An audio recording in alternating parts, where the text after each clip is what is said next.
We're going to call the criminal justice meeting to order. We're going to dispense with doing the minutes. We'll do that at the next meeting of criminal justice. I'd like to, I'm Ron Montesi. At one point, I didn't think I would be able to make the meeting, and Kevin was filling in for me. So that's what the agenda looks like. I would like to at least go around the room, starting with the head table, and let everybody introduce themselves and where they're from. And if you're part of the Criminal Justice Committee for Warren County, just note that when you say your name. So you can start with Mr. Wood. Okay. Hi, my name is Brian Wood. I'm the commander of the Sheriff's Department's Emergency Medical Services Division. Albany County, sorry. Debbie Little. Ron Montesi. Dan Steck. Billy Jones. Kevin Garrity, I am a member of your committee, Ron. Thank you. Okay. I would do the inside. Okay. Travis Al, Dalton Lakes in Warren County. Jackson, Warren County, OES. Thank you, Matt.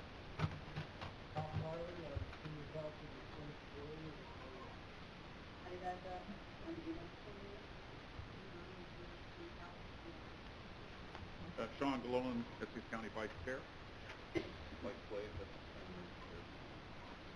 Randy Preston, Essex County Sheriff. Don Jacobs, Essex County Emergency Services. Jim Brack, Glens Falls, and I'm on the Criminal Justice Committee. Storm Trainer, Office, Clinton County Emergency EMS Coordinator. Edna Fraser, Supervisor, Town of Hague. Good morning, Mike Zerlo, County Administrator. Peter McDevitt, Glens Falls. Eric Day, Emergency Services from Clinton County. Rachel Seaver, Town of Queensberry, Supervisor at Large, and I am on this committee. Dean Merlino, Supervisor, Town of Lake Luzerne. John Stroud, Town Supervisor, Queensberry. Molly Ryan, Staff of Assemblyman Jones. Doug Beatty, Supervisor, in Town of Queensberry. Bruce Mason, the EMS Coordinator for Washington County. Greg Gunaseski, Franklin County Legislator. John Beja, Franklin County Emergency Services. Ricky Provost, Franklin County Emergency Services. Scott Harwood, EMS Coordinator, Franklin County. Mike York, Warren County Sheriff.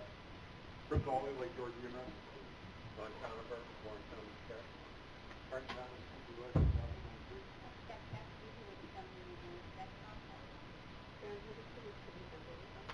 Paul Maroon, Councilman Senator Little, Franklin County Legislator. And Mayor Pepperell. Sylvia Smith, Town of Horton Board. Bob Olson, Councilman, Town of Harrison. James Grella, City of Mount Fire Department. Amy Hurst, Warren County Emergency Services. Kevin Busso, John Serve, Emergency Services. Brian McClure, Warren County Emergency Services. Jim Maddox, North Warren EMS. Mary Stan, Warren County. Here, Senator Little Office. Matt Social, County Large Supervisor, Queensberry. Roger Ryan, Communications County. Dennis Dickinson, Drainage Office, Ruler, Lake George.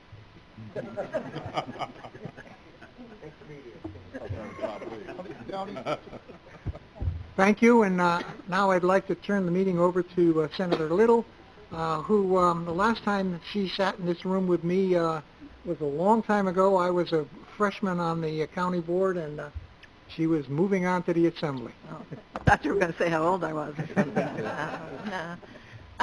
Let me begin, first of all, by thanking everyone. Claudia Bramer, she's a Glens Falls supervisor, just came in. So we just finished introductions. But thank everyone for being here. And the purpose of the meeting is information. And we're going to have questions. We have people here from Albany County, from the Department of Health. We have our Mountain Lakes Emergency. So we have a lot of people who can answer our questions as we listen to the information and see what we want to do. This began, first of all, with Warren County talking about doing something about the emergency squads and especially in the rural areas to have better response and all that kind of thing. And also in my head, I was at the South Queensberry breakfast one morning talking to some of the emergency workers who said, you know, they're advanced life support and they work for different emergency squads.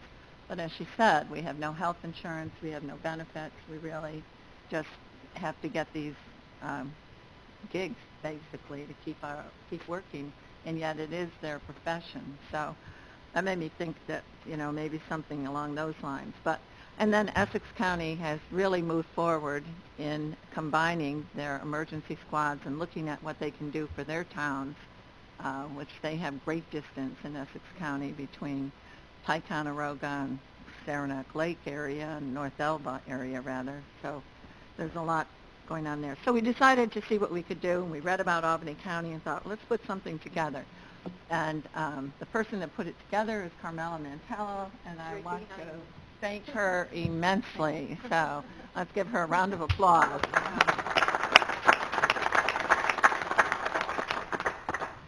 So all I did was talk to Carmela, and she kept telling me she had it all together, and she did. But I also want to thank our two assemblymen for joining us, and Dan Steck, my counterpart here in Warren County as well. But our newest assemblyman, Billy Jones. And Billy was chairman of the Franklin County Legislature.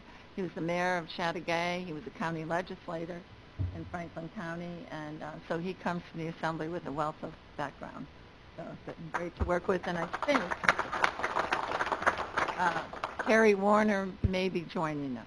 She does represent parts of the southern part of Washington County. So we'll see when that happens.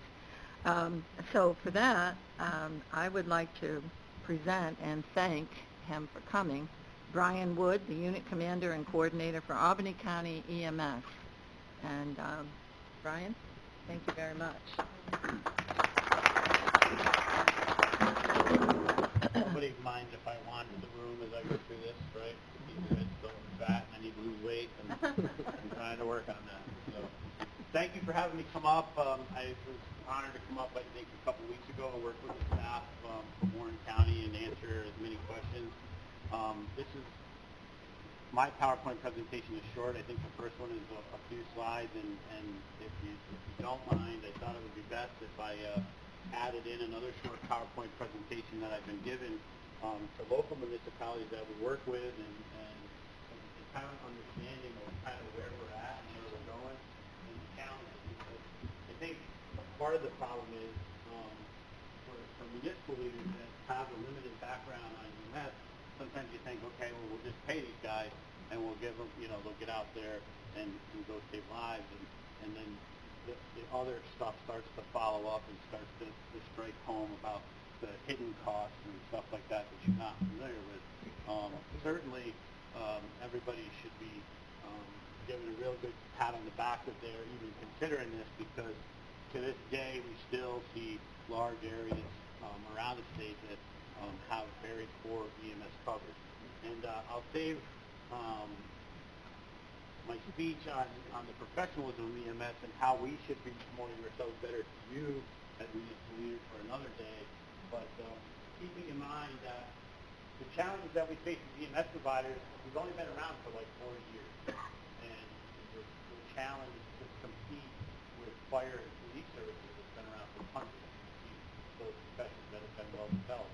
So if you wonder why has the EMS come sitting on par with our colleagues in public safety, it's because we're still really in our infancy when you look at those guys. So Albany County, the way it started, is similar to what all you other guys are experiencing.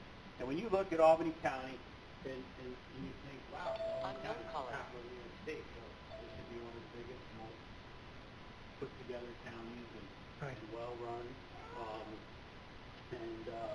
Obviously, that's not always the case sometimes. So if you look at this breakout of the county here, I want you to just kind of understand where we're at.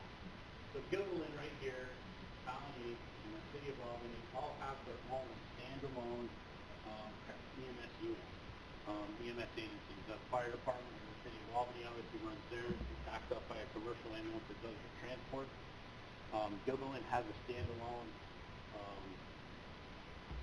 ALS agency that is backed up by not-for-profit ambulances that do their transport, and then the county that has their own standalone. Now there's 3 cities in that top right-hand corner, all do something a little different. Waterville Fire has their own ambulance service, and they do their own transports, and they cover Green Island. And Cohoes has a fire department first response unit that's covered and backed up by Empire, their paramedics. So that northeast corner of the county is pretty much set. This little town, which is one of the hill towns, very sparsely populated and known as, one of the rural sections of the town, is covered by Gilliland. So that leaves this section right here of the southern 6 towns without a definite coverage. So a little bit about us. In 1995, from the late 80s to early 90s, we would have calls similar to what your agencies are experiencing, and we need a paramedic. Because now paramedicine is becoming a state-of-the-art care for people in pre-hospital settings. So we would often rely on reaching out to one of these other agencies to provide us with a paramedic. Okay? And either Gilderman would send a paramedic out, or Albany would send a paramedic out, or Mohawk would send a paramedic out, and they'd help these 6 towns when they needed a paramedic. Well, as paramedicine continued to grow, and we looked at on-scene times and response times and the care that we were starting to bring, the protocols and treatment and education and games, it was pretty clear that we needed to have a definite system within those 6 towns that could respond to it, because as budgets were being cut, manpower was being cut, we started to call for paramedics and they weren't available. Albany, we had a union in Albany who was coming out and doing it with city leaders and say, well, you don't need that many more firefighters because you're running out to Renfrewville to do a paramedic intercept, so they put a kibosh to it. Same thing happened in Gilliland with the health care reimbursements and stuff like that. The numbers diminished in the commercial ambulance services, so even they weren't able to help us out. So in 1995, the sheriff secured a grant to the county legislator, and we started off our very first rodeo with an ALSFR, which stands for Advanced Life Support First Response. And we had 3 paramedic units, and we responded to calls in those 6 areas. Now, there were 2 towns that didn't participate. They come on within the next 18 months, but in that time, by middle 97, all 6 towns would participate. So for that first period of time, the volunteers would respond, we would respond, provide the ALS.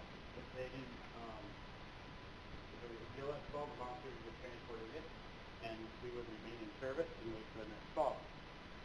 In around the late 90s, they started to have a problem where we would have a paramedic on the scene of the call, and we'd wait 10, 20, 30, 40, in some cases an hour and 20 minutes for an ambulance to show up because they started missing calls and then they would move around. And it was really no one's fault other than declining volunteer numbers. This didn't allow them to have people around when they call one.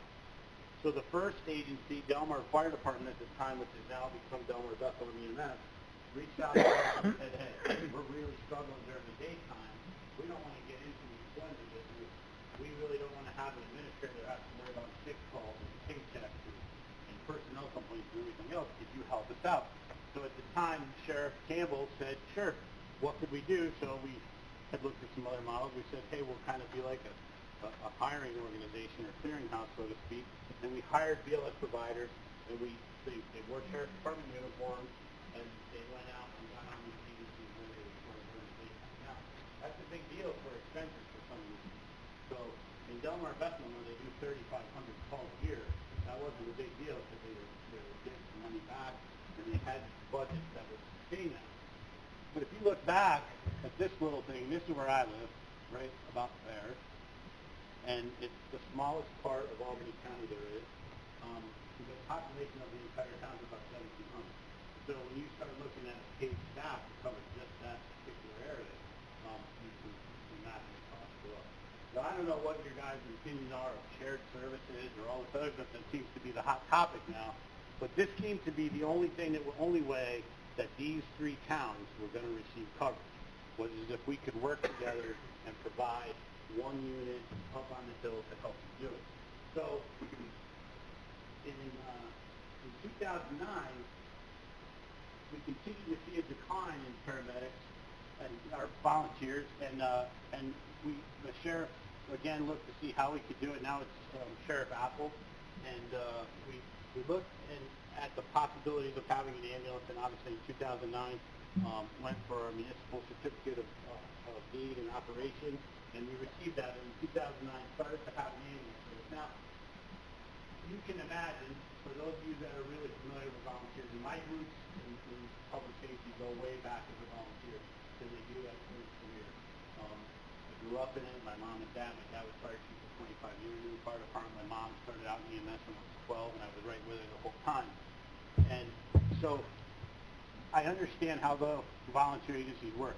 And you can imagine when you have a group of dedicated and professional volunteers and imposed paid guys that are there to help, right? And that whole theory, I'm from the government, I'm here to help. It wasn't popular, as you can imagine. We had two ways of helping.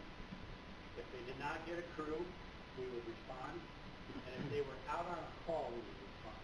Now, when you monkey in somebody else's operation, you become not so popular. So they all have their mutual aid policies and plans and procedures, except the next agency over has the same problems. So when they can't get a crew, it goes over to ambulance A. They can't get a crew, it goes to ambulance B, and then you're out of luck. Okay, and we run into those hour and 10-minute times that we saw in the beginning. So we staffed an ambulance and responded to these calls when they didn't get crews or when they needed that. So in 2016, in October of last year, one of the first agencies had about 4 active members left, and they just said we can't. They didn't want to run business meetings. They had people that were trying to keep up with billing and simply volunteers. I mean, it's becoming very complicated to get state training now. You require many EMS as a volunteer. Time limits are out there. I don't necessarily think it's bad because our education and the standard of care we provide is way better than it was 10 or 15 years ago. But as that family man or family woman who's in a family, has kids, playing soccer and all this other stuff, it's very, very hard for them to get out and get training. So these guys just said, look, we're done. So the town looked at us. We were obviously already in a position to help them out, and we just started taking them. So that was the end of 2016. This year, in 2017, the next agency started to struggle as well. And that one I can speak to very much on experience was, and you may know something like this was the town of Rensselaer ambulance.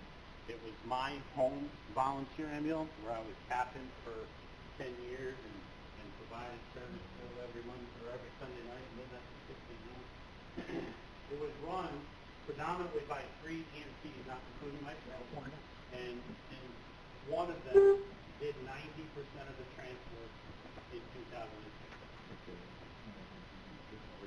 He was 65 years old, survived breast cancer, survived all these other illnesses, but still did 90% of the transport. One person, so 3-hour transport. Basically come to my house because she was my mom and said, you know what, I can't do it anymore. I'm tired of getting up at 2 in the morning, taking somebody to the hospital because they have the diarrhea. So that ambulance went out. And now we have 2 more that are on the verge. I'm trying very hard to work with them because we need the volunteers. And I use Delmar Investment as an example. They provide night staff. They pay us $600,000 a year to provide their day staff. So basically, if they go away, the volunteers go away, the paycheck just went from $600,000 to $1.2 million.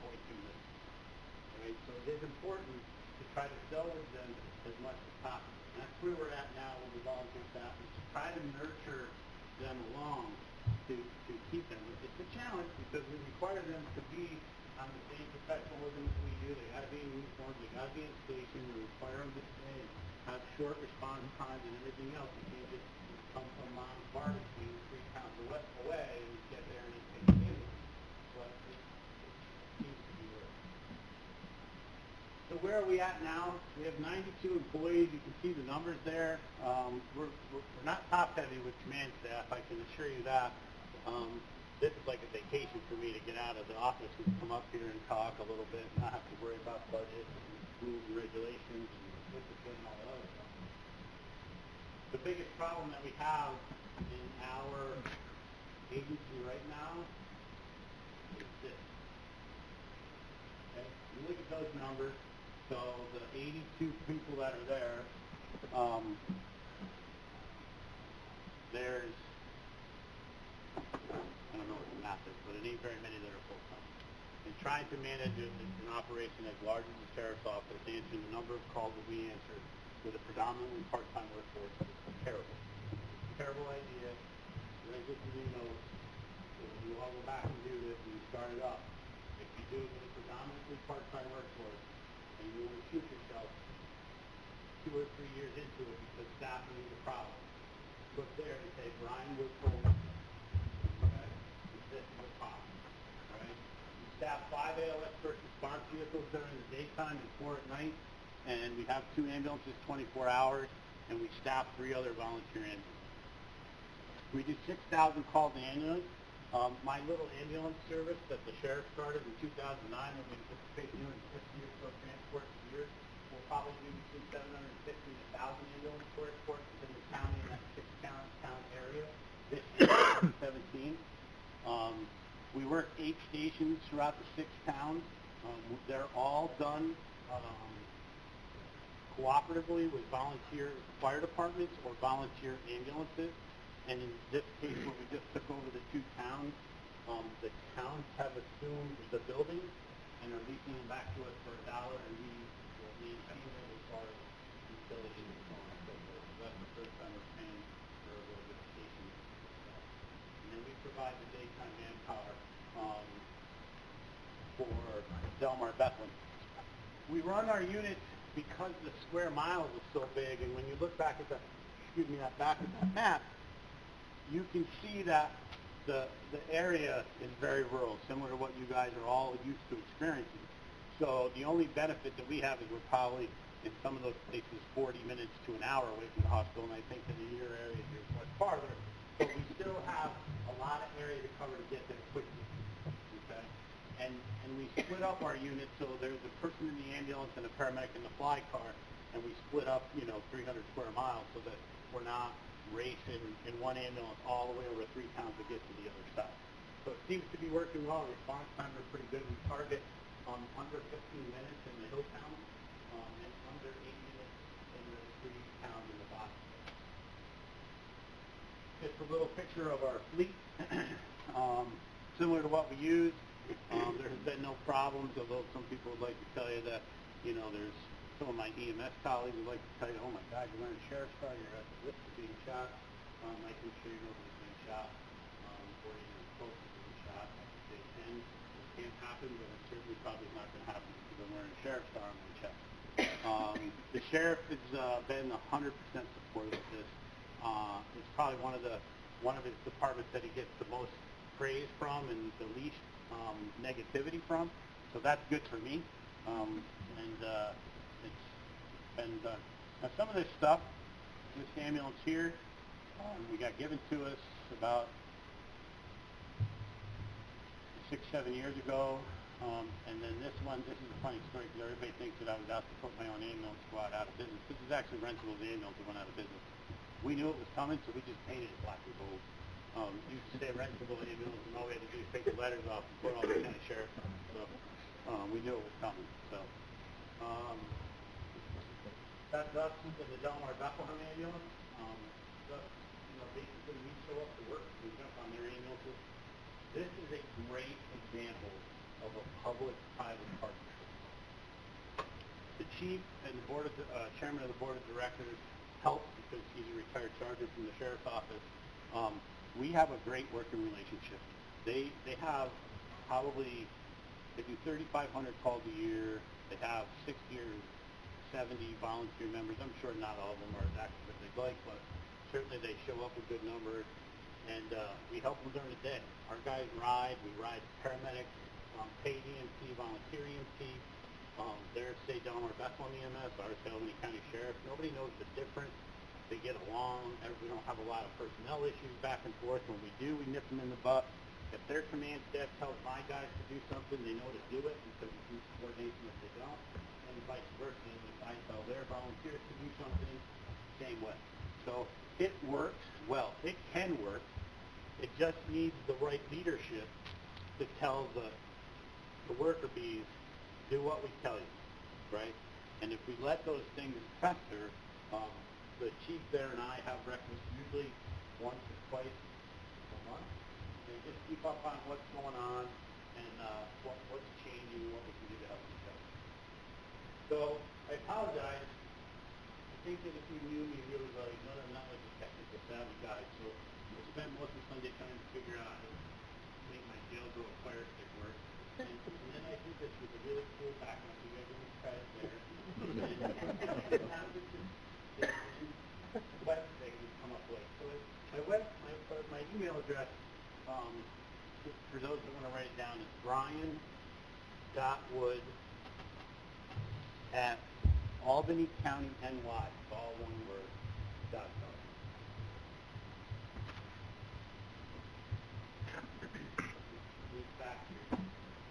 Brian, just a quick question that revenue and cost. Yep. So I can address that now if you'd like, or I can do it all. I have a budget that I'll put up for you. Okay. And I'm going to go over this, and I'm going to blow through this kind of quickly. We have an emergency medical services task force that consists of actual employees of mine, some of my command staff, sheriff's deputies, town supervisors, county legislators, and basically we put this together about a year ago just to look at some of the challenges that we face in EMS. These are the lists that we looked at, the targets for us to work on. We've conquered some of them, and I'll explain to you how. And then these are some of the things you guys should consider as you're going through this. Maybe you've had these conversations with your EMS leaders, and that would be really cool if you have. Some of them are challenges that we as EMS leaders don't want to admit to, and we don't want to have those things aired out in our laundry. Obviously, the biggest expense for us, besides personnel, and understanding that the sheriff, and I put my budget to see that 90% of our personnel are cost of our personnel, our vehicles, defibrillators, maintenance contracts. Now, the problem that we face is we don't have enough time in our day to come in and sit down with a boss and say, boss, listen, we need a defibrillator. I tell you, we need a defibrillator like that. We can't get one this year, maybe we'll get one next year. That's as important as that. If I don't have a defibrillator, I can drive your house in the sportiest of cars. You can buy me a Lamborghini. I'm not going to be able to provide you better care because I need that defibrillator. And those defibrillators are $30 grand. They're as much as a new car. And they only go for so long. It's a marketing scheme now. Obviously, you guys are all here in public service and probably not living on any big houses anywhere. The guy that developed defibrillators and come up with this marketing scheme is living in a really nice house. Because they maintain them for a certain period of time, and they suck you in with good maintenance, and they come there and they fix your stuff, and they do that stuff in the point of contact, and then they go, you know what? Those maintenance contracts are going out, so we're going to have you buy new defibrillators at $30,000, and you're kind of caught holding your hand somewhere. So those maintenance contracts that I talked to at the end, they get you there too, because they charge you about 20 grand, because they know once that goes down, it's like having your ambulance break down. If the motherboard and your defibrillator goes bad, you might go out with new one, and then your ambulance falls. Take some good. And then as we're finding out in the sheriff's department, because we've never had to do it in the last 22 years, stations are expensive. I'm sure there are people that have built some pretty nice fire stations in your counties in the last 10 years. And if you haven't seen a really nice fire station, you've got to go down to Schoharie County, to the village of Schoharie, and check out the fire station that they built there. FEMA built for them at about $7 million. It's pretty awesome. Personnel costs. When you line up with the county, I suggest you do it this way because this is the only thing that will draw EMS providers to you is health care. Health care is so expensive. Our EMTs, who make a measly $14.50 an hour, have about $120% health care package. with their vacation time and retirement and their health care. Pensions, obviously, as everybody knows, and this is more for the municipal people that kind of help the people that are in the private sector don't understand this all. The pension costs, the vacation time costs, and all that other part-timers versus full-timers. Resort back to that note that I just said you to write down a lot of that. And then salary. We're faced with this right now in the county, and this is a huge problem for us because we have those 92 people. When you look at my salary model compared to other people just in the county, we're $6 behind everybody else. And what's the problem with millennials? What do they look at? Look at cash, right? They could care less if you're giving them a good benefit package. They could care less if you have unlimited sick time. They could care less if you get 5 weeks of vacation. The ambulance agency over here that's a private not-for-profit is paying $25 an hour and you're paying $21, it's only $25 an hour. They don't care about when they're going to retire. Now that may say, well, pardon me, but screw them, right? That's on them. But as a manager and as a municipal leader, we got to put guys in the seat. So that's a big challenge. Recruitment and retention. There's a landslide of volunteers.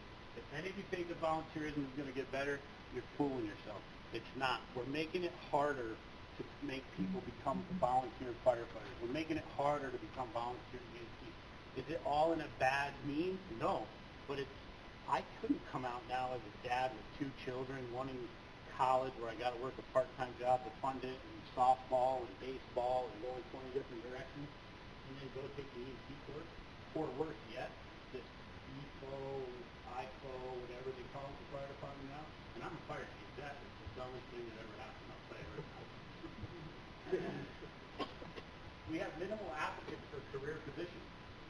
I hired 8 paramedic positions in a civil service municipal job where you get to flash a really cool ID that says Sheriff's Department, wear a scarf, get the respect that's deserved. There at 8 open paramedic positions. I had 1 applicant in civil service.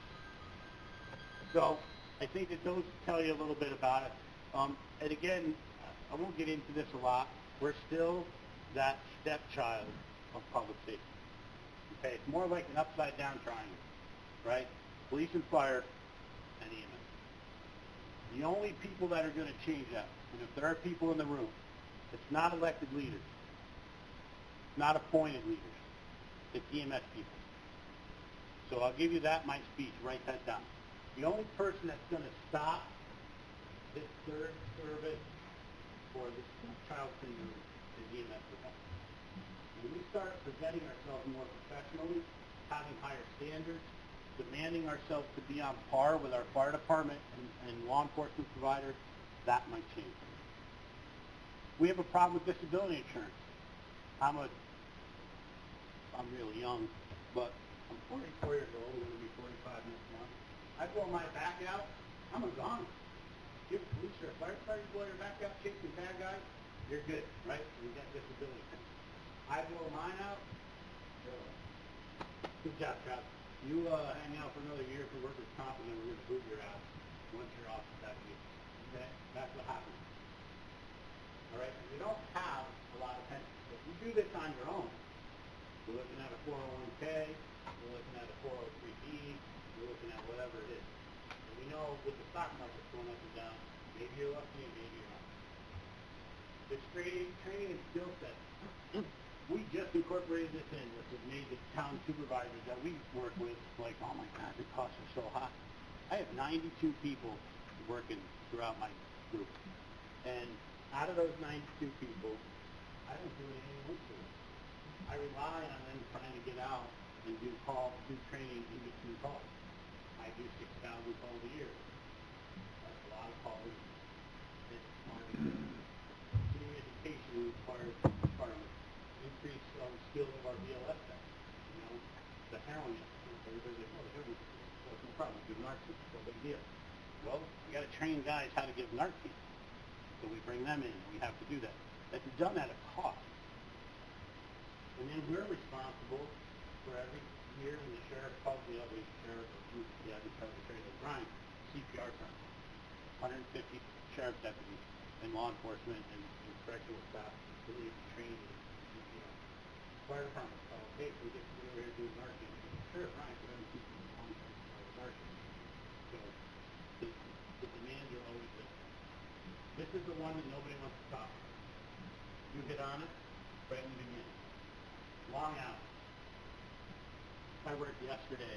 I come in at 10 o'clock because I couldn't sleep, so nice thing about my job is I can kind of adjust my hours as I have to. Come in at 10 o'clock. I got out at 5:30 last night. I went to work at Colony EMS, part-time job. I worked all night overnight. I'm not looking for a pity party, but at 12:30 in the morning, a guy driving a tractor trailer, wheels caught on fire. Maybe you saw it on the news. It's really cool. I have pictures of it, put it up there. But it was the Dollar General truck, and it caught on fire and it burned through the floor. And imagine the Dollar General truck full of dollar items. The Northway looked like the dump at Rock Road. And so I was out for 3 hours. I got back to the station at 3 o'clock. I was able to lay back down and then get up at 6 and come back to the sheriff's office to work my day shift. And people were like, wow, dude gets to sleep. Back to the part-time people on. But it's the only way to do it. Because if I'm not going to go there to work, Chris Hawley works for me, they're not probably going to have anybody to work, right? They're going to mandate somebody there to work an 18-hour shift and then have 6 hours off and come back and work another 18 hours. This is a huge problem. You might think of it as, well, that's what maybe you get to work. But lay down on the floor here and have a heart attack. And open your eyes and see my ugly mug. You want me well rested? Or do you want me on the back end of my 36 hours? Do you want me to be paid like a nurse? Or do you want me to be paid a little bit more than somebody who makes this town? That's the challenge that we have in New York. Our biggest problem right here is the number 2 line, tax cap. Every time we go up, I hear nothing about, oh, the Tampa tax cap, this is terrible. We don't set our own tax cap. When we have to buy defibrillators or trucks, we can't set those rates. When we have to pay $250,000 for 8 new defibrillators and 10 new AEDs, we don't get to set that and be like, oh, that can only be 2% more than the last time we bought it. So we continue to see that staffing issues, unfunded mandates. So that's kind of it when you get into this. I don't want to scare anybody off. And if you're an EMS provider or emergency management person, a lot of your elected leaders here have got to tell them on this. I'm just trying to save you the headache of doing it once you start it and then you work from it. You want to use Tahoe, it's likely to get like a little Hyundai of money. Okay? It's because we need it. And you need to educate those guys the right way so that they understand. So, I will take questions now if you want to. I will do I'll throw up some of my budget just so you can look at how they go out to the towns and explain those real quick. But you had asked about the revenue line. We're not going to get rich doing EMS. Okay? If that was the case, every commercial ambulance service, who is obviously for profit, would be doing it, right? They would be rushing up to Queensbury because there's a lot of calls there saying, put me in this town, I want their money. It doesn't happen. Because now with the new type of healthcare we have and high-end deductibles, where you have a $10,000 deductible that you have to be met, and the silliest thing is that the local law you can pass says that if you tax money can take place in lieu of co-pays and deductibles, that was great when your co-pay was $10 and your deductible was $50. Now your co-pay is $50 and sometimes your deductibles can be $5,000, $10,000. I'm sure they've been higher, but those are the ones that you don't get rich. It helps. So that becomes an EMS provider that, first of all, I don't know, there's still some. There are 2 in Albany County that just say, we're volunteers, we don't want to bill. And my conversation with the town supervisor is shut them down. They don't want to help make the system better. Stop. We need to be professional. You know, we're not here with the EMS locks off and tapping the forehead and make you feel better. So the EMS component to that is important because you have to collect signatures. You have to collect,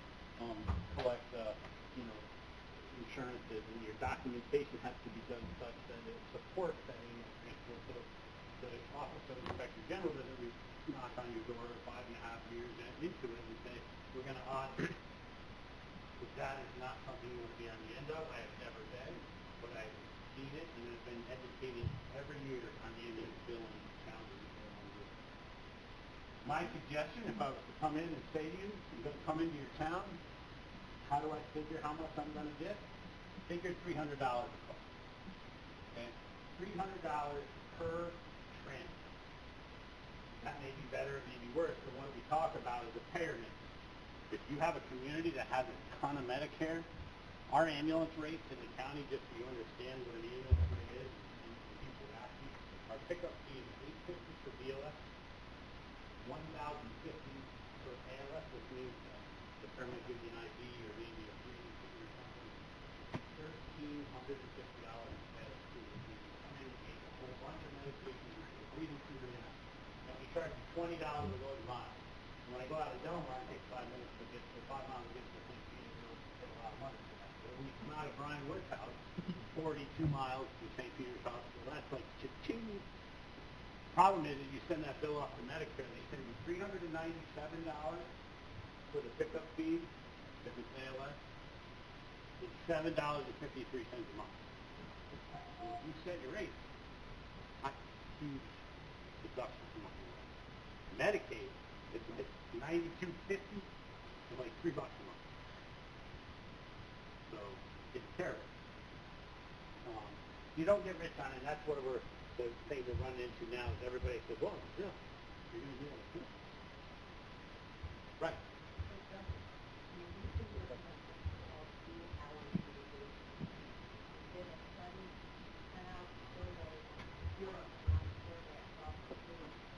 Want to stand up so they can hear you. Thank you.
But please going forward, don't sit back and say, well,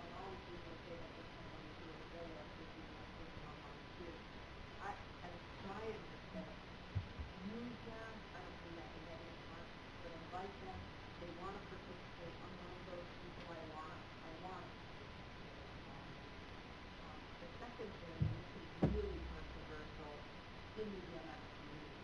And again, I want to get out everybody wants a paramedic, but statistically, and I got the stats, for most of our ambulance calls and responses are based on and so I think that there's a way to appropriately utilize, again, like the short-term paramedic care. All the terminology does so, not every ambulance has a paramedic. And let me tell you, it's not everyone uses it.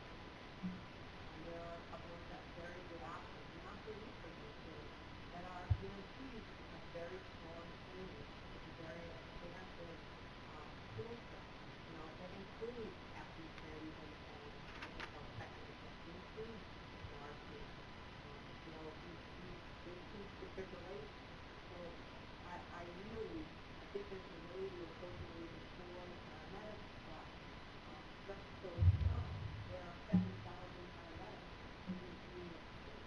So that doesn't leave you a lot to choose from if you're in Franklin County. It doesn't leave you a lot to choose from if frankly you're not in that cost and you're making a small employer. So I think that our system can be strong without everybody, having a paramedic on every level. The problem is that, or problem believes that, they need a paramedic. I tell this story. My grandmother was the most awesome person in the world. She could not have been prouder. Well,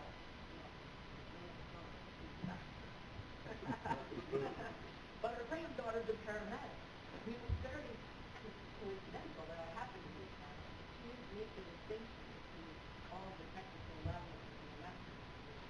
She honestly didn't care. Her was a paramedic. But the general public, when they got 911, wants to know they don't really care whether it's a paramedic or either way. They just want to be wonderful moms. And they're not, honestly, they're not that good. Thank you. How many paramedics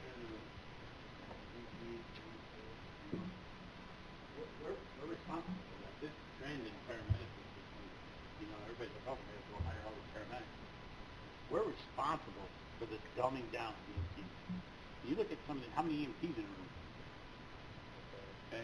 If you look back in the day, you think back 30 years ago, 20 years ago, EMTs they were like rocket ships. They could save people, they could do all this stuff, they were competent, they would write charts that were miles long, and because the paramedics come along, it's like nobody can do anything. Okay? So, she's 100% right. 60% of our call volume is actually, about 70% of our call volume is BLS. So, we're looking to save money. That would be my suggestion. Don't shy off with the BLS personnel. Have high standards and urge people to be aggressive, have good training, urge your organization to get informed, have good training to make sure that you're No, I was just going to say, I thought maybe we would start the questions. You have just given so much information, and thank you, Lee, for contributing too. That maybe we'd start with our EMS directors who are here. We have them from all the counties. And any of you have a question you'd like to ask Brian first? I don't have a question, Betty, but I'd like to make a statement. Okay. Whenever you're ready. Okay. Are you ready? Yep. Well, what I wanted to tell everyone is where Essex County is and where we hope we're going. And the first thing I want to say is this isn't about politics, okay? This is about dialing 911 and getting an ambulance. So if you don't like this legislator or this governor, this has nothing to do with that. It has to do with dialing 911 and giving them an ambulance. I'm from the little town of Wilmington, which is next to Lake Placid.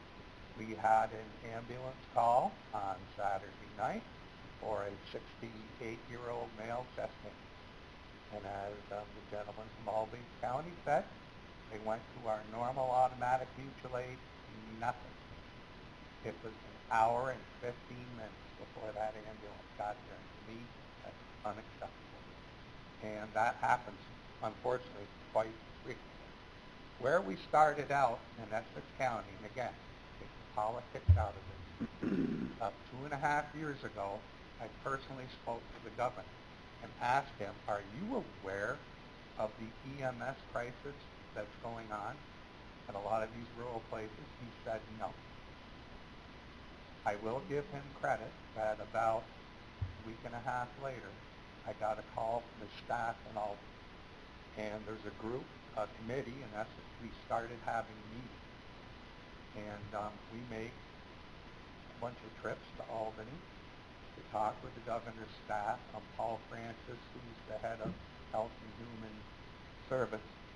And they actually asked, well, what are your priorities? And where, what do you think are some of the top things? So we gave them a list. And apparently, I found the right butt for the fire hydrant. Because after a year and a half, and I'm a royal pain in the ass, I really got fed up that we weren't getting anywhere. I went back to the governor and said, we're hearing nothing. And it's been over a year. The next week I heard. And so where we're at right now is we came up with a list, and Patty, our coordinator, can help me if need be. Again, we've got to do something. Now, number one, I guess I keep saying number one, we went down the road of lowering the training. Not happening. I can tell you that. The hours, not happening. I can tell you that right now. But what is in the process of happening is a way to educate the kids out there that are in school and whatnot. This is a career path. Because as was brought up earlier, was health insurance, retirement, and that's the road we're going down. So the governor's office is actually, they've got a demo out there. They're going to start doing public service announcements to try to encourage our younger people that this is a career path. The other thing, we're in contact with BOCES about that becoming a training component for BOCES. The other thing we've been told, and I'll believe it when I see it, is they are working on raising the Medicaid reimbursement rate. We are actually, and the deadline is pretty quick, we're putting in for a grant for this municipal restructuring fund. We've been led to believe we're going to get funded because we are coming up with a program, okay, of fly cars and hiring people. And we actually have a town that does not have an ambulance and hasn't for several years. Their first response is mutual aid coming from best case scenario 20 minutes away. How do you think that's going to play out with a heart attack? Might as well call it a quorum. Now, the thing where this comes in with Dan and Betty is towns can form an ambulance taxing district. Counties cannot. And I understand that taxing is a hot topic. I get that. But I'm not sure how we're going to fund these programs without it. And just as for instance, Essex County, if we could tax 25 cents per thousand of assessment, it would raise $1.7 million, which I believe is a long ways into funding this program, because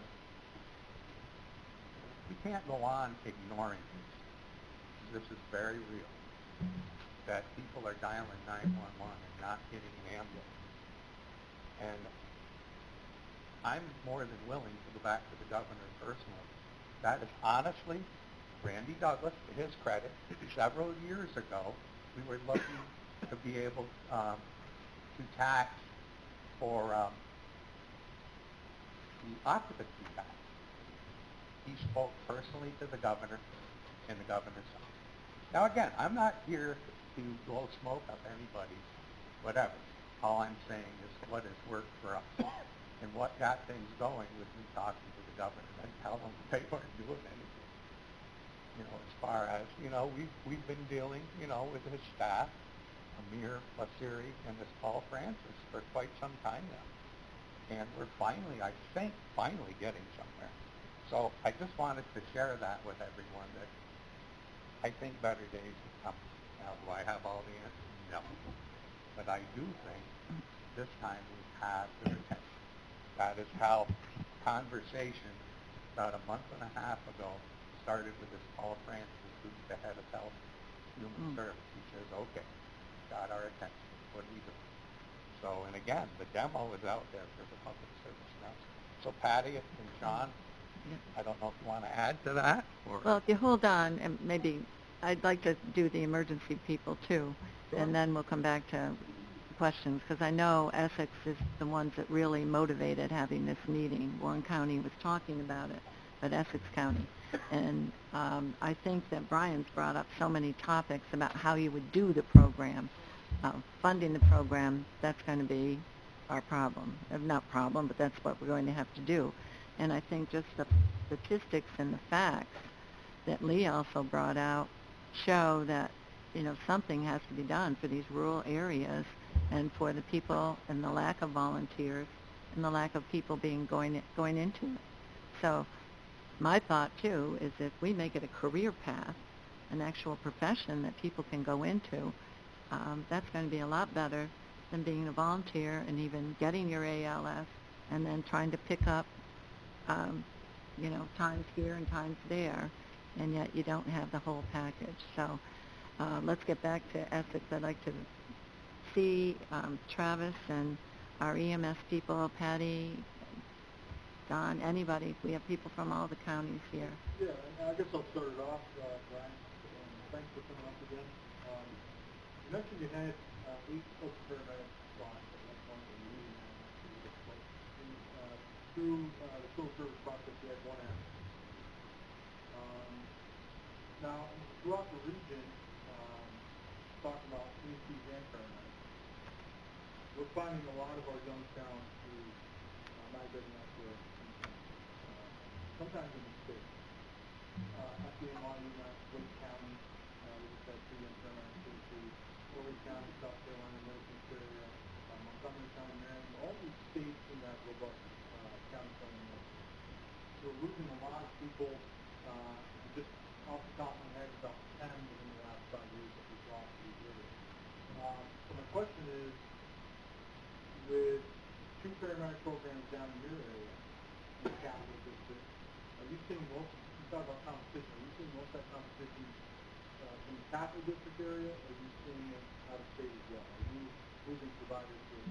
But certainly, you have to look at the whole public safety arena, right? So you're talking about people that are even going to other, and that's now we lose a ton of people to law enforcement, and for whatever reason, in the last 10 years, there's been this huge turnover in law enforcement. And obviously, the change in retirement, you know, your board is 5 guys have been out, so that they don't get to the job or do their health insurance, all this stuff.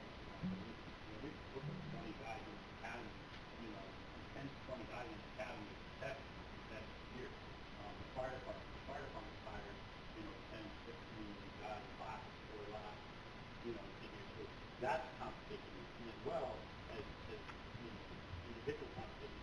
Yeah, I mean, you think when you're putting out all these paramedics, you're putting out 20 a year for each program. This is enough. I mean, I think if we were talking, if you get into your career path and said maybe make it focus more so that people would see it as a career, but I'm going to stray away just a little bit out of topic here. It really comes down to funding. This is my own personal opinion.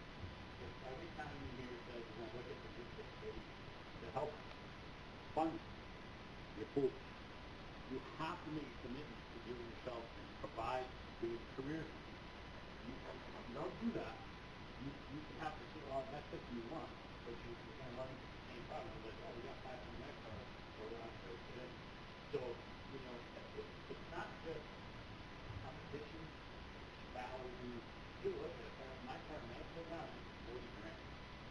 great, but there's probably a lot of people in all these counties, in one county, that's kind of be like, damn, I'll take a $40,000 job. But then you get in that job and you realize the fire guy is making 60, the cop is making 70, and then all of a sudden it's like, well, I'm taking that job.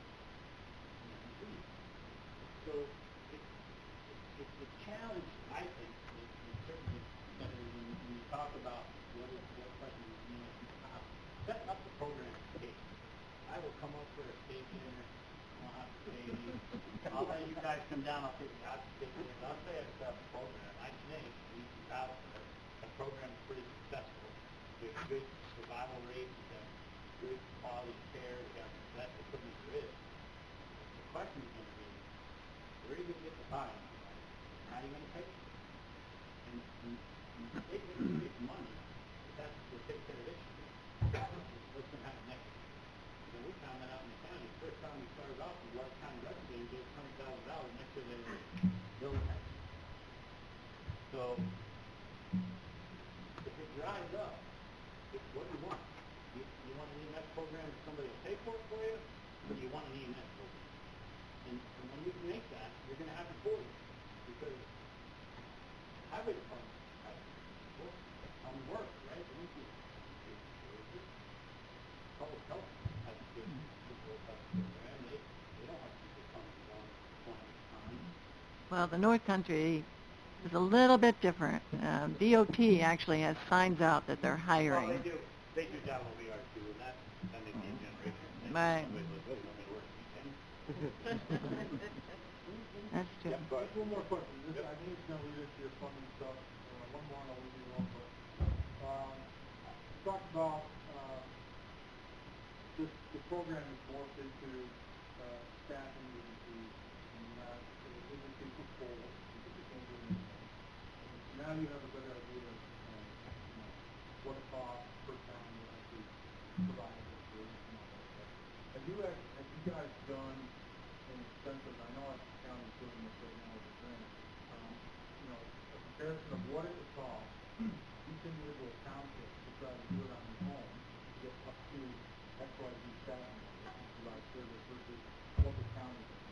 So here's the problem with that. We have looked at it. So in the county, I could take an ambulance, and depending on the station arrangements, I could give you an ALS ambulance for about $375,000. 24/7. 24/7, right? That does not count into the fact that we have a station. So, the public safety professionals in here will tell you there's no bigger ego in the world than public safety, right? So I'm going to be able to go to Lee's house, hang out at her place because we're good, and like to hang out. No problem. And I go over to Travis' place, he's like, I want $27.69 per square foot of floor space. I don't want to use this little room over here, and that's what adds on to that $375,000. So you got to buy a station.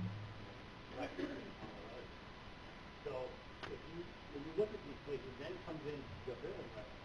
So you go into the town of Bethlehem, and I could put in there 3 ambulances and be about $1.1 million, and then they can generate about that same amount in ambulance revenue. That's great, right? Except then you got to pay me to run. And I don't know how many of you ever run jobs. If you're a carpenter, you're going to do a roof job, and the rain's coming on Wednesday, you want to start Monday, you want it on, you want them off, you want ice and water guard, shingle, and be out of there by Tuesday afternoon. 2 guys call them sick. How bad does that screw you up? And nobody wants to deal with that part. Nobody wants to deal with the 3 a.m. call in the morning and say, I can't come into work today. I got to go that sick. So the administrative fees, when you get into the shared services, is where this pays its money. And then when you look in the little community, you put this one ambulance in the town of Rensselaer that does 100 ambulance transports a year. If you use my formula of $300 per call, they generate about $30,000 to $40,000 revenue. That's a big gap. And when they have a $1.2 million budget, you're running for about that.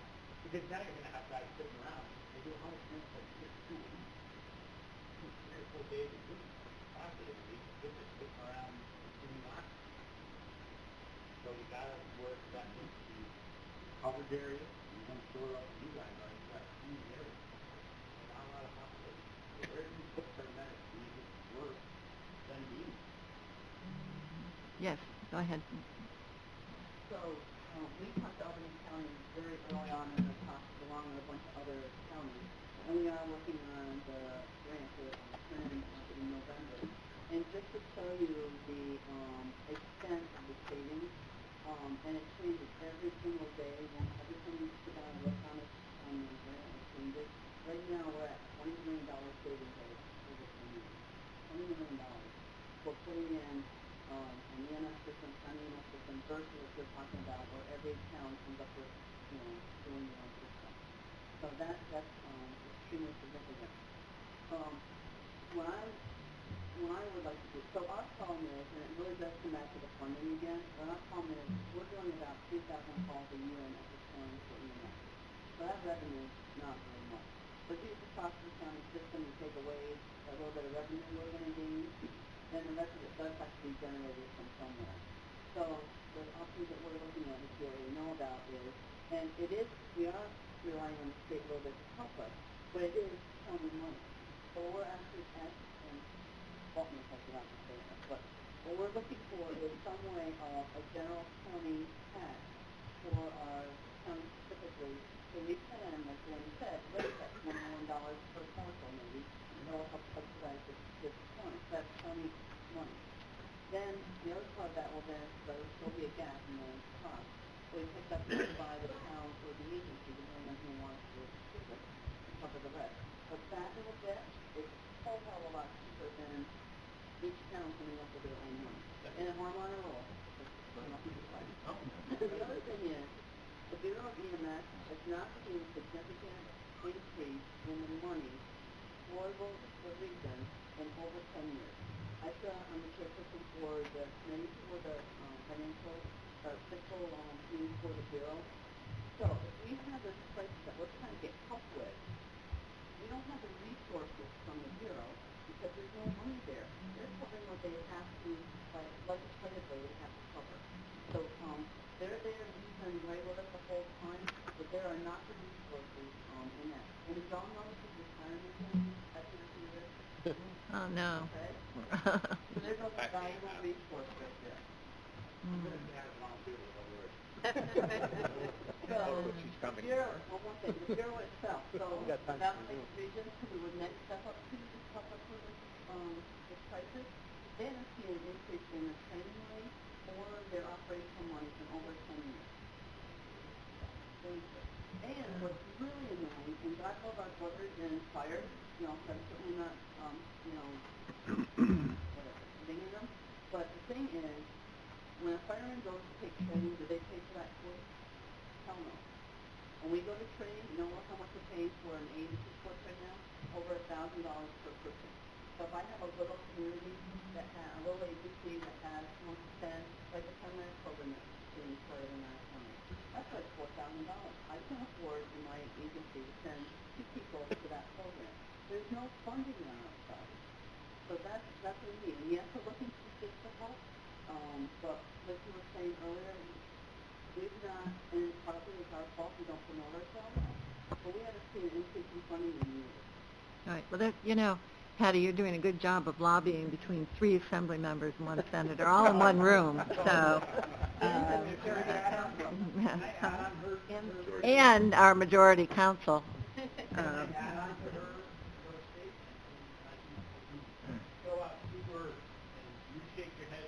Thank you.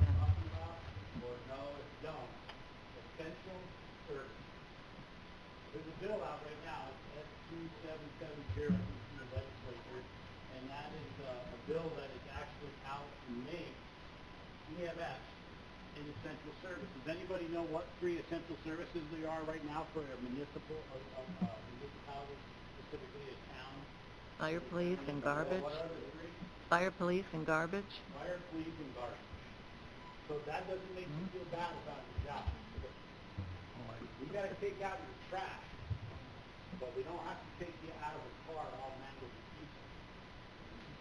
Because it's not essential. Until that changes, we're going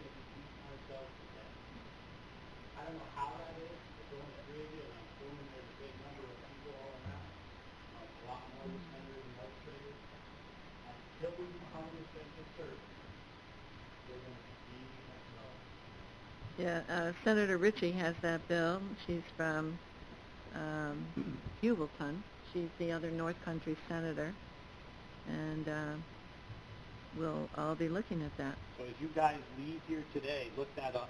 You can go to the Albany County Sheriff's Department's Can't EMS see who has Facebook it. page, and I have a link there. You can show your support that way. You should do it. You should call your wives, your girlfriends, your husbands, your boyfriends, your sisters, brothers, all your children. Have them go on and do it. Because that is the foundation of where this all started. Okay, that's... I'm not getting into politics, but that's, when you talk about, you know, when are we going to stop spending, and the fire department doesn't have to pay, and this sort of thing, that's the challenge. Yeah. You know, that's good, and we're going to watch on that, and Carrie and Billy, Dan, look at it maybe in the assembly. I'm not sure who has it there.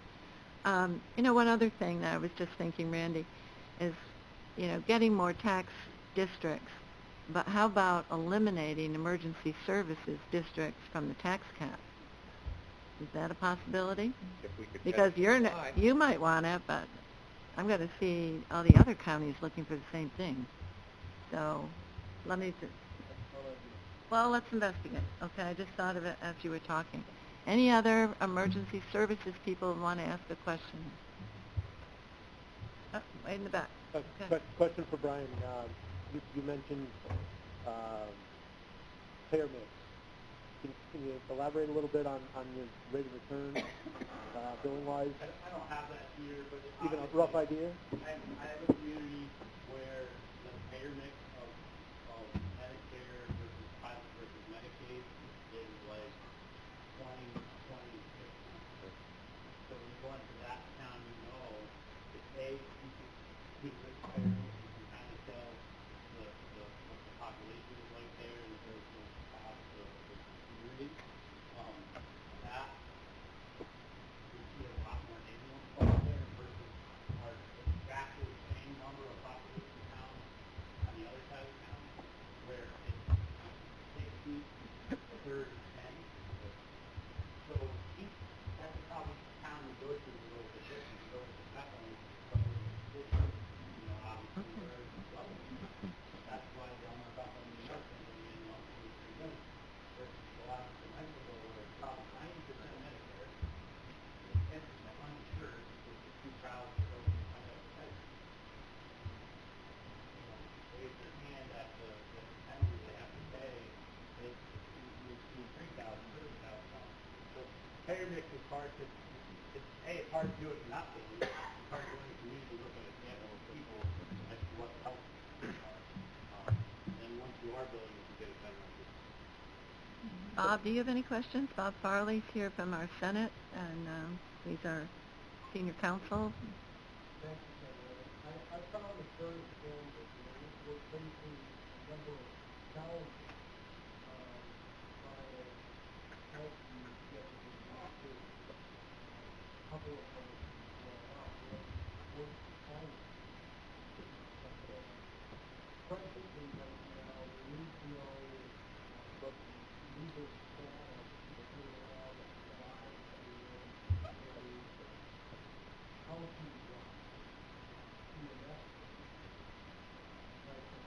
in town. I'm also on the county legislature.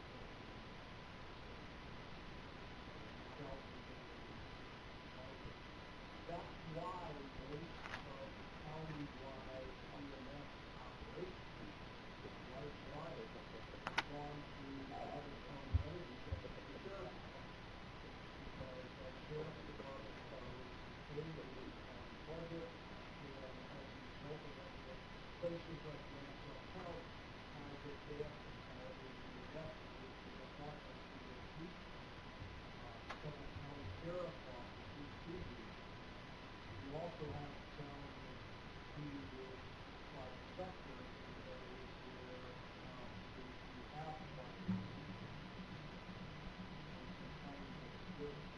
one of the things I know some of the things that have been very active this year, one of the issues that we have looked at is, A, how can we get more financing out that offered some ideas for what they could do, knowledge-wise, EMS systems.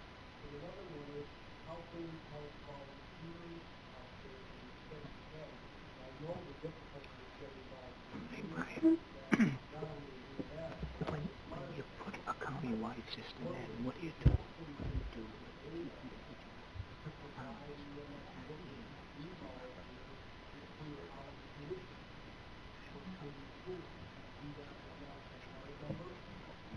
Could well help you if you notice people from enrollment school and maybe they do that. So we have extensions across the board for years for service and salary for the that has worked well with the National Guard. Getting these guys to think Military is going to take the stable. So there are things we can look at. We are very interested in other ideas. You guys represent anything that you can get on it, make some. Thank you, and that's important for me to have Bob here because he knows all the other pieces of legislation that I might not be involved in even and how it goes about it. So wealth of experience and actually the proprietary for-profit ambulance squads in many areas can be an issue to work with. You don't have that in Albany County? The proprietary, the for-profit ambulance squad? We do. We do. As I said in the beginning, you don't make money for profit for not doing things that they do. And if they do, you have to remember they're gonna do it so that they make money. So if they only make enough money to cover the cost of one ambulance, that's what they're gonna do. They're not gonna put another one there, on top of it. They're gonna put one there, or they'll put another one there, but every time there's a non-emergency hit, or there's guaranteed 100% reimbursement, they're going to pull it and go do that non-emergency. So it's not the way to go. They have their place. They help the local, some of the smaller areas in Columbia County where they have the remote managed areas. Hospital, it's pretty decent hospital. They transfer a lot of stuff up to the city. They take a lot of the local resources that are doing significant. Good with the money.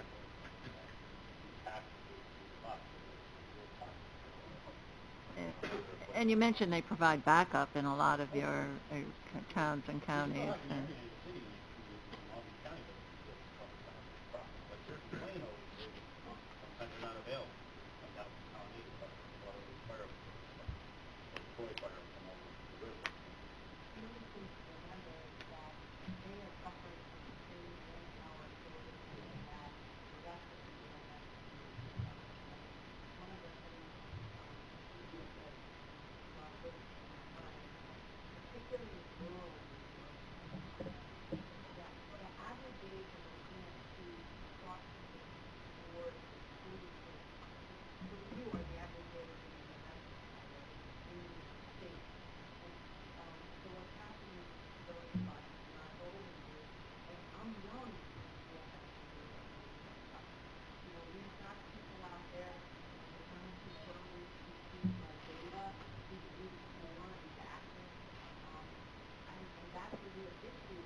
But across the city, our commercial partners are active in the area, and that's, and without them, when I think about, Warren County, the Empire Ambulance basically is the electric. And you cannot survive without them in this current structure. In the North Country Watertown, there's two very strong commercial ambulance services, and without them, there'd be no ambulance system ever in Orange County. So, a lot of that, the battle is kind of huge because a good friend of ours, is consulting now itinerant med.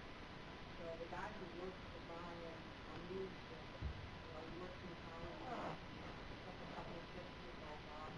So they're all the same people. That is a real, as you go forward thinking about how to develop the system when it comes to the career thought is that what needs to happen is you need to develop a process so that the guys at the Royal have a passion for EMS at the county. And only does he pick up a shift here and there with the Royal or CBCA or wherever, because one of the part-time issues is, well, I work part-time here, I run 16 a good day, and my shift in all these counties says it's a day that I don't go out to the mall for the first day, and it's like half an hour, I don't get started on work for generally that. So all of these systems are bending to meet all of these logistical issues. And honestly, it's not a easy when you get this. I've been lucky in my life that I'm not really affiliated folks. But in order to see this, remember, they're running somewhere to coast. It's not a unique, they're making $40,000 in all these. They can't afford to live in all these towns. They can't afford to live in Essex. They have to, so we need to be able to build a foundation so that our providers, whether they're volunteer or paid, have a way to support their families. And that's the structure. Yeah. I wish I keep telling these football fans, and I know that maybe on the other years, you can make the DMS system more efficient. There is absolutely no question about the transformation of that. There are places in our community where consolidation would make DMS more efficient. And if it was costly, is it going to be cheaper? No, never going to be cheaper. Legislatory, no, it's not necessarily going to save money. And it will make your system better, quality, efficient. Now, the building and small right for the city, sorry. But there are areas of our city that the county has some areas that could benefit from consolidated services. Then there's some areas, where that's just not going to happen. Things seem to want Well, it's just very funny. In fact, you want in Essex County, 26 ambulances sitting in this county. 26, and the biggest call points about 3 of these staff. 12, 13. So, there are resources. Yeah, I met with the county board supervisors there in Hamilton, and, we were talking about consolidation of ambulance services in Essex County. We can't get there. No, you represent it. Terry Warner has a... Yes, okay, actually I've got two questions. The first question is with respect to volunteers, is there a system of service credits the way there are in fire departments where they get a version of a pension credit? There can be, the ambulance overflow was Boys Land, they had service more. The LoSAP program, I think if there are any fire guys in here will tell you, it's great for the guys that do something for a little bit extra retirement. Yeah. But as a recruiting tool, It doesn't mean anything to a millennial. yeah. You touched on that before. Yeah, it's really, you get point counters, so be like, oh, you need 25 points, I'm doing Right. until game. So, there's certainly challenges with that cost too. Yeah, my other question has to do with, I'm just thinking about distances. Like I represent Saratoga and Washington County, and in Washington County and parts of Saratoga County, you can have, you've got an EMS company that's covering a huge distance, and I worry about the service levels when you further consolidate it, so that any given EMS station is covering a larger district, a larger territory. Do you, has your experience been in Albany County? How do you manage the service levels? So, I talked early on about split units. It's called 911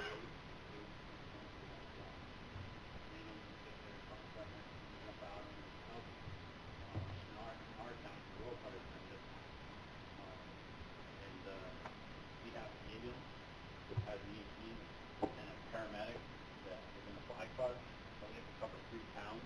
So we split them up and we stay towards the split center of that. To your point, where we kind of disperse from there to make our response time. In the majority of places under 10 minutes, and in other places,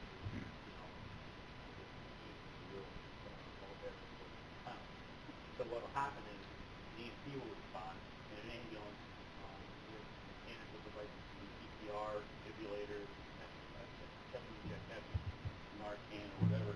We actually just had, we don't have a big heroin problem out in the rural parts, we just had 2 of them in the last 3 months where the ambulance showed up and the ER provider administered and Narcan and opioid. By doing that, it makes us more efficient to respond. You really need to have somebody get to your house and stop bleeding, take the piece of snake out of your airway, start doing CPR and defibrillating, which I won't get part of it. Okay? The other stuff also tells you what you can do. That stuff can come in at a certain point. You need to provide at BLS level, you're all BLS too. You come in and put a tourniquet on your arm with direct pressure. You got a micron or chainsaw saw, something like that. Somebody that can take that piece of steak or, Swedish fish out of your mouth. Somebody that can CPR. You have mechanical CPR devices so you can put those on, start the CPR while it's doing other things. So you do, I think that unfortunately we're at that road where the discussion can kind of turn operationally or administratively, and they can go in a lot of directions. Administratively, this is more operations, how you would do it. Just look at your terrain and how you can break units up together more efficiently. Now you can have 5 ambulances in a town, but if none of them respond, you still have those long delays anyway. So the idea to get the BLS there, which may be volunteer, and have the fly car on the way. Well, I think that, again, when you get into the operation of it, you need to have a team approach. We have, we're close to that on the road maybe for a time. Another house, I mean, they all have their protocol that they have. Maybe marketing, Right. the fire departments are all becoming more active. We don't have houses like that every other week. There, this is the response. We're training the fire department. There's another tool. There's just enough. There's that they can stop it. So actually working with the sheriff's department or whatever, they're all worked on.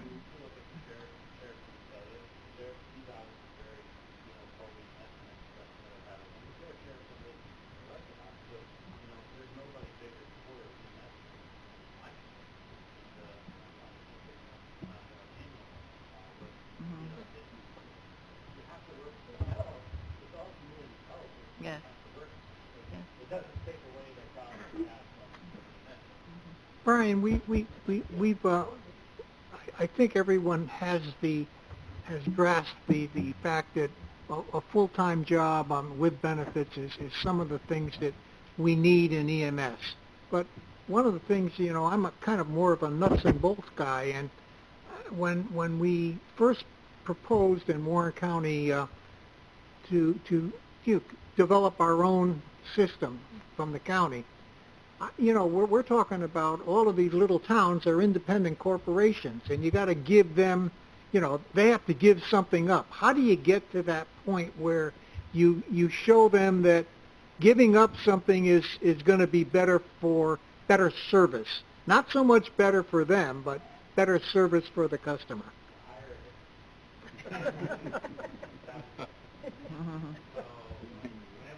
Be an opportunity for consulting when you retire.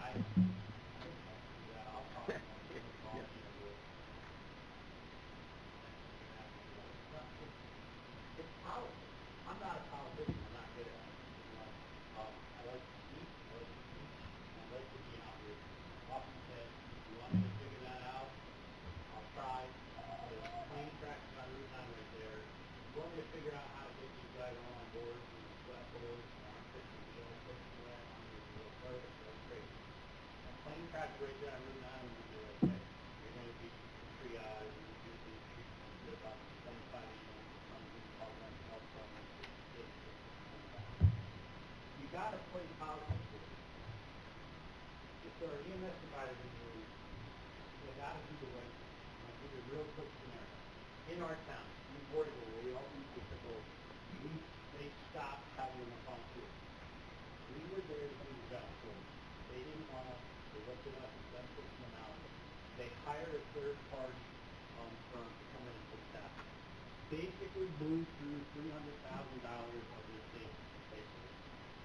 And their thought was, if they did all the calls, they would need us to get rid of it, have their own kids. All I told my guys, they just put in there, movie mode, go to see. We weren't going to do that. We weren't putting bumper cars on their call. You do the right thing. You station, you're professional, you're in an area to respond timely.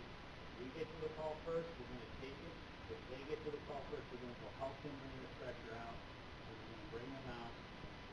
Help them get them over to the hospital and pick them up. It may not sound that important to you, but really it's us doing the right thing. So now, when political leaders start looking at it, they're like, oh, that's a great job, handle that well. So they knew it was you weren't fighting, you weren't doing it. They run out of money, I did. So I went. You go back to these municipalities, you have to look at it. And I'm very sorry, Kevin Kroger, the town supervisor for the town firm, offered to talk to any one of you that like on the electric side. Yeah, he has a community, has an old paramedic, over 25 years in the Albany Fire Department, worked over 22 years for me, and he's a town supervisor. Basically come out and said, sort of vocally misclaiming, he's probably not the proper name, but county's putting a community up here now, and the name is, you have to pay for it. Okay? And then you get $100,000 a year. You're turning over 30% of your call volume. You're going to have to give up 30% of your revenue. This is what will happen in life. It's tough for these guys. And my thing, I try to work with them. You know, it's timing, too. So if you just keep being kind, and you're not trying to tear them down, but somebody's going to have to make that hard decision, right? Because all of them miss the leadership that comes down. You know the headache you can look at when you compare the EMS budget and fire budget? We don't touch them a lot. Number one, we can't because they're fire districts. We have their own municipality. And number two, we don't go after them because we don't want to. The town of Bethlehem, and this is the problem that we have, $6.6 million fee, $4.8 million fire bill, and a $1 million fee. They always look for us to cut. So it's, you know, you just have to be efficient. You have to go out and work with them. I don't know. I get along with them. I know that you're fat, so you like me. Make a joke or a redneck joke. Yeah. Make a redneck joke and they'll come on. But it's hard. But you as a leader have to be able to know when to say, look, I want these guys there to help you. You're like how you wrestle and lead stuff. Hey, but those are nice things and you want to do things in the place, but they got a Brianwood $2 cameras in the station and I don't need there, they're shooting guns at it, go darts and everything else. But I'm just there to help. Look, I'm just going to help. You be mad at me all you want. You guys go to the call, I'm not going to race you there. If I'm at the call and they show up, I'm not at the call. If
I'm not gonna give this presentation to you and your community. You go home and do what you do, and you say to your ambulance folks, how's it going? And they look at it and they say, oh, everything is great. You say, oh, well, I just saw this presentation in the room, but you're great, so I don't have to worry about it. And, the municipal leadership walks away because you, rightly so, you don't have a problem with it. And you're just beginning, this is actually kind of the tip of the iceberg, but it's pretty far on the iceberg. But, to be able to have this opportunity to have this conversation and listen to these people, it really is incredibly involved on the legislature. But she also is former EMT and fire chief, and she's been working on that too. So, again, I realize that the threat was how to pay for this, but I think that, there are ways to pay for things. Obviously, that's the hard thing, but I honestly, we have to make our systems more efficient. And the ultimate outcome of making our systems more efficient is quicker response to a person in need, and that person's usually a taxpayer. So that argument we can.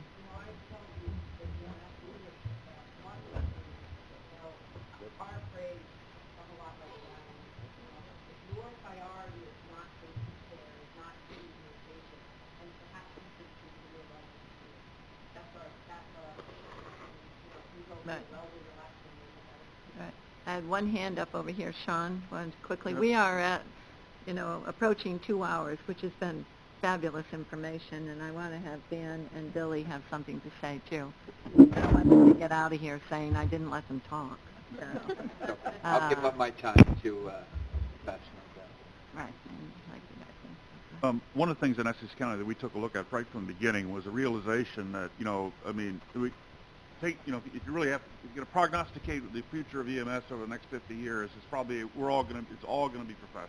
I mean, just that's everyone I've talked to all agree with that. Probably in the fire services as well.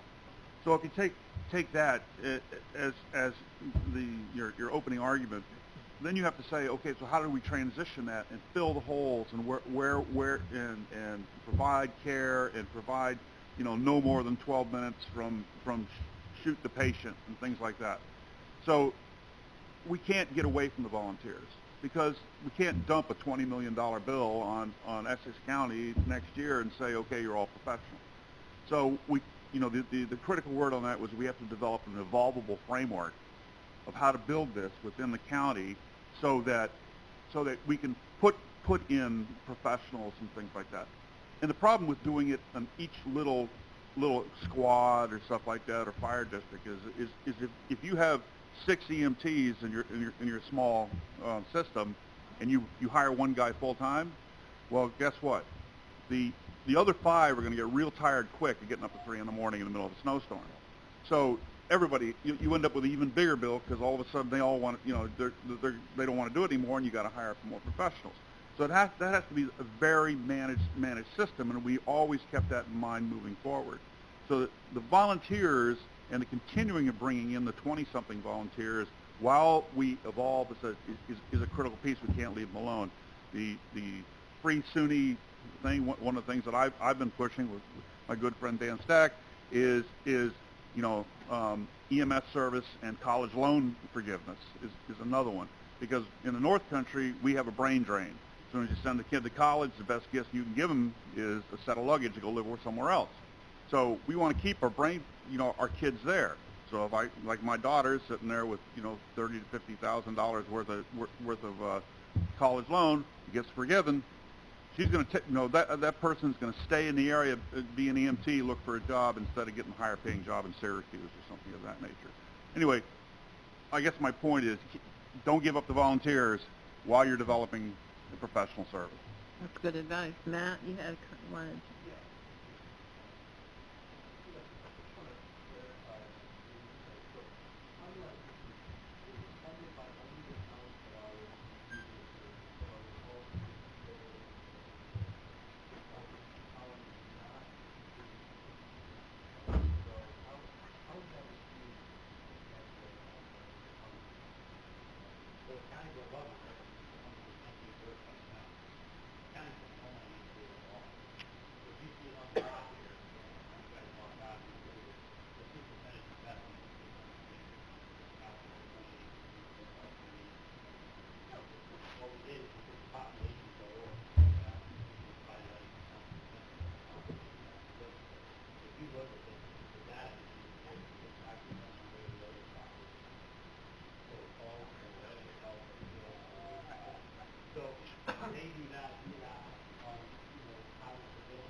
feel like shaming them enough. Well, this is the first time we're going to keep it out. Go over that. We're going to take money to $250,000 already. We'll probably be close to $300,000. Well, first of all, we can run that car on the building electricity. Those areas that we have volunteers, we're still paying them. The sheriff is not paying in that cost every 4 years. We haven't really seen a good snapshot of time where we have a ball of money. What the sheriff is saying is 100% every single penny of it that's left over from the things that they don't do. We'll go back to the town. That's not how. Okay, Randy had another comment. And I then promise. I'll be brief and then I'll shut up. Promise? Promise. All right. Come on, Billy, I've been easy on you. You have. So far. Just to give you a little more information of what we're planning to do in Essex County, Patty is way smarter than me. She has actually looked at all the squads throughout the county, and ours is not going to be a hostile takeover. If you want into the system at whatever level, there's going to be a price tag associated with that. The town of Wilmington walks in, she's already got, this is what it's going to cost you. You choose whether it's going to be around the clock coverage or not. So she has got that figured out. And another little example, Wilmington has 1,253 and a half people because that one girl is pregnant. But our fire district, who controls the budget for the ambulance, has raised their budget $61,000 in the last 3 years to pay for ambulance coverage.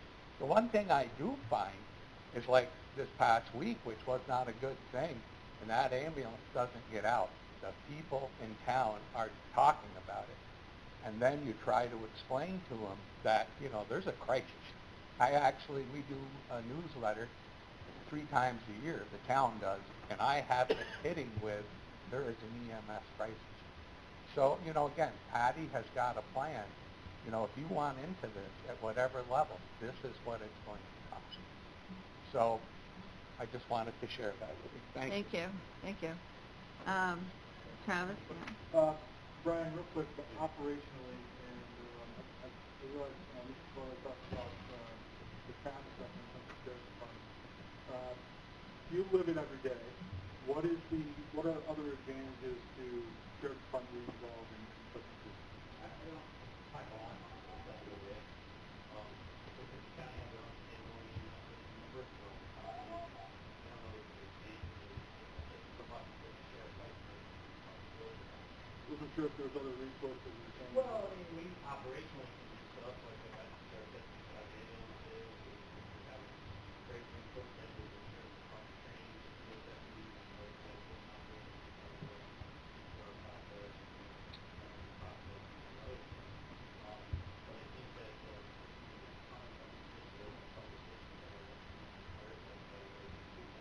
I'm not going to, I can't say that we control it in my sheriff's office. I'll tell you one example. I talked to Senator County Thunder.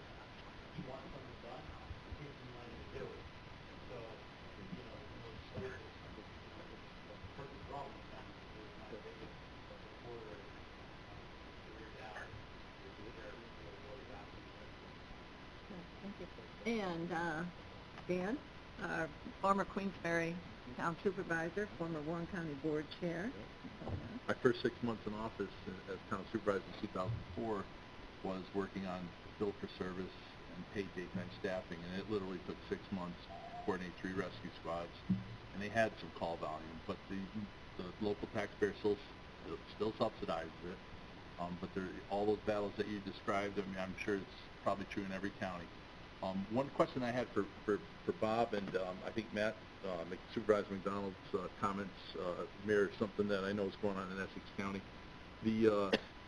Short of being able to get legislation through to authorize counties to also be able to create a taxing district, and knowing that there may be some municipalities that want to opt out because they're self-sufficient, they've got a call volume, they've got a certain efficiency, or if it takes years or it never happens where we can get legislation through to authorize counties, is there anything that would preclude any county from looking at this as a countywide plan, and then through an intermunicipal agreement or memorandums of understanding, send out bills to the various tax entities, the towns that can levy the tax, and they can get that level of service that they want. Hey, we want the whole thing 24/7, or hey, we only want 12 hours a day, and they could bill the other counties, and those counties can use those towns could use their taxing authority. Yeah, Albany County is tax received on their services contract agreement.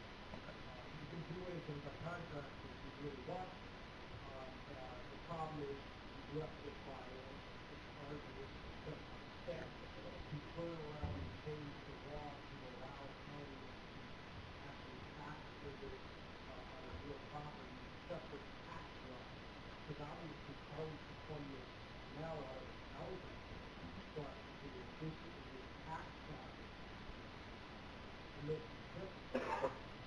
So, shared services, do that now. And one of the issues that does come up, particularly with drug companies, what if more than one county wants to do this together? Right. What if you want to have 3 or 4 counties do it together to do shared services? Any legislative change would take that into consideration, but you could also do it through shared services agreements. And then one quick follow-up. I mean, you mentioned that it can be done through a county or a municipality, but unless something's changed the last few years that I missed, the universe of what's taxable and what's not taxable is different when you get into special districts, i.e. that a fire tax or an EMS tax can tax other properties that, for the general fund purposes, would be non-taxable. So but you're running fire calls to schools. You're running EMS calls to places of worship, and they don't pay a general fund tax, but they would be part of that fire and EMS district. Anything that we do, as you said, for the town is really, if you turn around and consolidate, some of the bigger tax base than you do with all the common.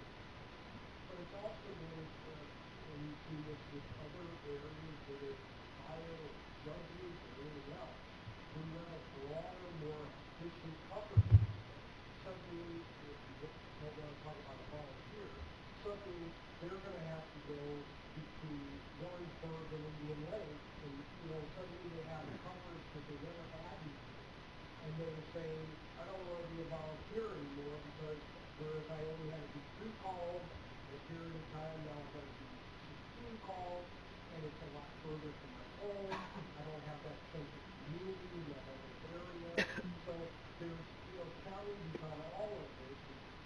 This is a very challenging issue, but I think at the end of the day, we have to do what's right for everyone in this community and try to give this community. And I think Sean's point that eventually, in a number of years, hopefully, it is all going to be professional.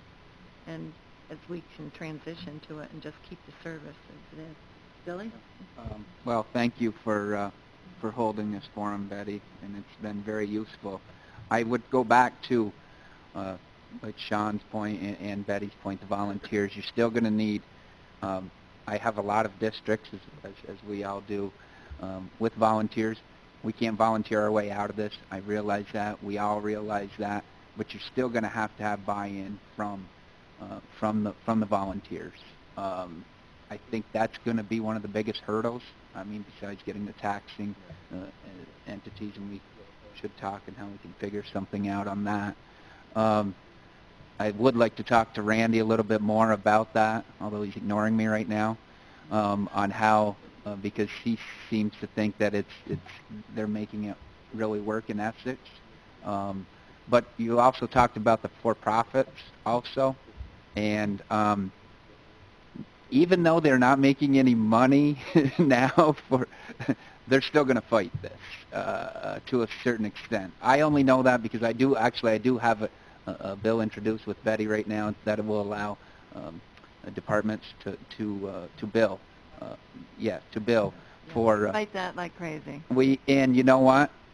I don't, probably not politically correct right now, but the lobbyists come and visit me every other day on that. And we've had a big fight just to get that bill through. So I think we're still going to have that aspect in there, but I definitely think this is a needed and worthwhile conversation. But we're going to need buy-in. I think it's all about getting buy-in from those local departments and those volunteers. And I know with your political savvy there, Brian, that you could help us out with that. But no, but I really do. I think it's all about that when you're talking about implementing this in. And as Sean said, you're still going to need the volunteers for a number of years while we phase this in. But like I said, this is a great conversation. I thank you all for being here.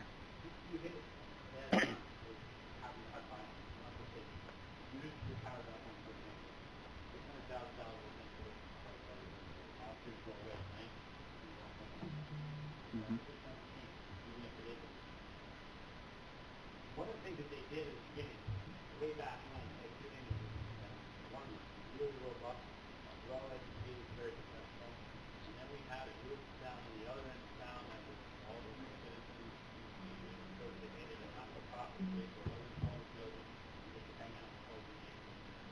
They were all retired, great people you ever knew would come over and help the building, that blew down, but not the guy you want to have stand over there and have ours. What the town did there, talked about buying. They got a group of people to help them work, and that may be one of the ways we can do it. We're going to have a stand. They don't have to come 5 minutes. If you can't get out in 5 minutes, we're going to respond from the court. The county system is 4 o'clock. So that's one thing we can add on. And you would talk about like municipal contracts. Great idea, it works for us. The challenge is, we go on Friday to one of our favorite ones, and we kind of got them. We'll give us one time, decide if they want to go look at it.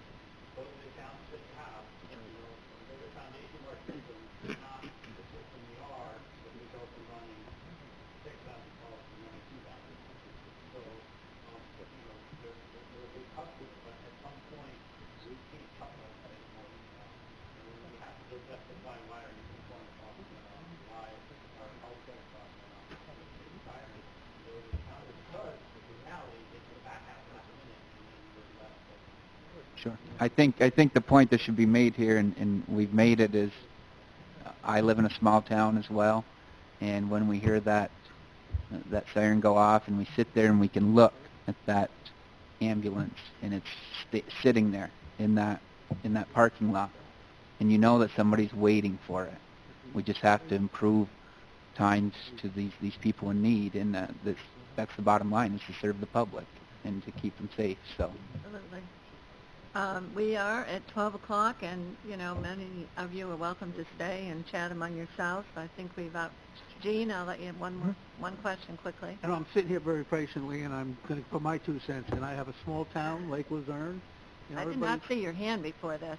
What's that? I didn't see your hand go up. No, I didn't. I'm just, okay. You were going to put it to an end, so I just wanted to have my 2 cents. We're having a heck of a time. We went to a full EMS, no volunteers, paid service. It worked good for a while, but as the expenses keep going up, the problem we have is that we tried this shared services, which everybody wants to do, but we share with Saratoga County, town of Hadley. Number one, their equalization is different than the one in Warren County. So what happens when we're sharing a $500,000 bill, their equalization is lower than ours, they pay less, we pay more. Okay, I can understand that, and I leave it with that problem. But we're also having a problem with getting paid. And we do bill. I think some of the legislation has to come up with some ideas to help us out. Of course, Medicaid, Medicare aren't paying half of what the bill is, so it hurts our costs. The biggest problem we have is people that don't want to pay the bill. Now, these are all town people that you all know. You meet in the store, and they can't afford to pay that bill, and their insurance company doesn't want to pay it, or their insurance company is paying it directly to them, and they're cashing the check, and they won't give us the money. I mean, these are a lot of little problems that a lot of people don't hear about. That is a huge concern when the people get the check from the insurance company and they think, "Whoo, this is good." Right, they cash the check. And it needs to go to the emergency squad. So actually, this is I thought, an informative thing for everybody else, and I would sit and listen. So we're going home with the four of us with getting the bill for essential services, increasing the funding for the Department of Health, Direct Bureau of EMS and Trauma Services, getting more money for all the for the EMS, Warren County EMS, Mountain Lakes. So we've got a job coming out of here. So Fire department bill.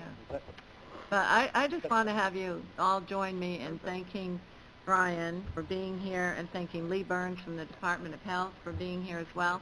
Brian is willing to stay as long as you want. You can sit in separate groups if you need to talk about your particular county or something, but he is more than willing to stay on and talk about your individual issues. And Lee, thank you very, very much.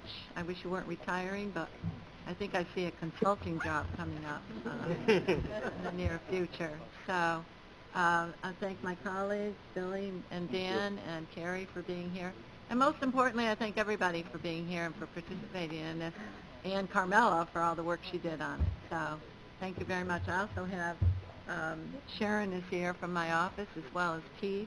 They provided the water and the coffee, and Paul is here representing his many hats, including working for me.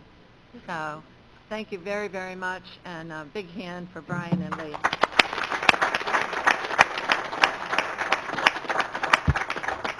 I will call the criminal justice meeting closed, and there is coffee, water, and donuts in the room. Oh, they added donuts.